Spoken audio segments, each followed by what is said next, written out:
தயாரித்து வச்சுருக்கேன் பாருங்கள்.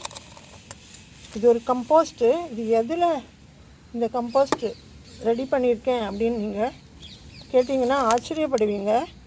ஒரே ஒரு பொருளை வச்சு தான் மண்ணில் மக்க வச்சுருக்கேன். இதை வந்து இந்த செடிக்கு போட்டு விடலாம். இது வந்து கத்திரிக்காய் செடி, காய்க்கிற செடிகள் எல்லாத்துக்கும் போடலாம், பழச்செடிகளுக்கு போடலாம். இதால் ஒரு 2 பங்கு நீங்கள் போட்டு விட்டால் போதும். சுற்றிலும் போட்டு விடுங்க. அப்புறம் நல்லா மண்ணை கிளறி மூடிட்டு தண்ணி ஊற்றி விட்டுடலாம்.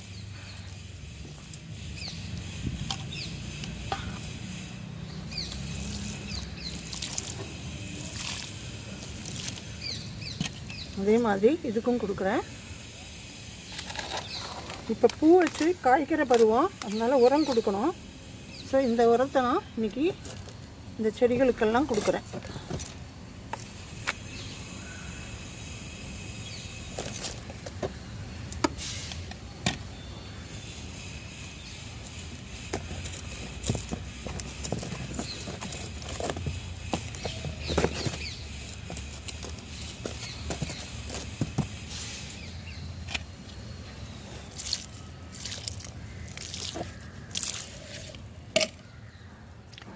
இப்போ வாங்க இது எப்படி தயாரிக்கிறதுன்னு பார்க்கலாம். இன்றைக்கி நம்ம தயாரிக்க போகிற உரம் வந்து இந்த வாழைத்தண்டுலங்க.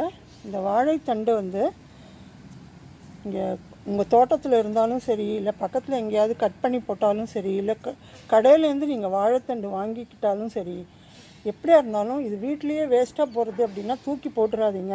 இது ஒரு நல்ல மென்யூராக இருக்கும். வாழை சம்மந்தப்பட்ட எல்லா பார்ட்ஸ்லேயும் வாழையில் வந்து இந்த அவுட்டர் லேயர், அப்புறம் உள்ளே இருக்கிற தண்டு, அப்புறம் வாழைப்பூ, வாழை இலை, வாழைப்பழம், வாழைக்காய், இது எல்லாத்துலேயுமே பொட்டாசியம் சத்து நிறைஞ்சிருக்குங்க. அதை தவிர மெக்னீஷியம் இருக்குது,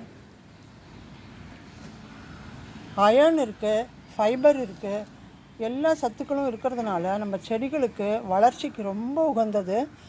அதனால் இந்த வாழைத்தண்டை வச்சு இன்றைக்கி ஒரு கம்போஸ்ட் தயாரிக்கலாம். இது எப்படி தயாரிக்கிறதுங்கிறத பார்க்கலாம். இந்த வாழைத்தண்டை வந்து நீங்கள் சின்னதாக கட் பண்ணிக்கணும். அப்போ தான் அது வந்து மக்கும். ஏன்னா இதில் ஃபைபர் ஜாஸ்தி. இப்படி பெரிய துண்டாக போட்டிங்கன்னா அப்படியே இருக்கும் அது. அதனால் சின்ன துண்டாக போட்டிங்கன்னா சீக்கிரமாக மக்கி அப்படியே மண்ணில் கலந்துடும். ஒரு 15 days ஆனால் உங்களுக்கு ஃபஸ்ட் கிளாஸ் உரம் கிடைக்கும். இப்போ இதை வந்து சின்ன துண்டுகளாக எவ்வளோ கிடைக்கிறதோ அவ்வளோ எடுத்துக்கோங்க. இந்த மாதிரி அவுட்டர் இந்த பட்டையை கூட நீங்கள், வாழை பட்டையை கூட நீங்கள் சேர்த்து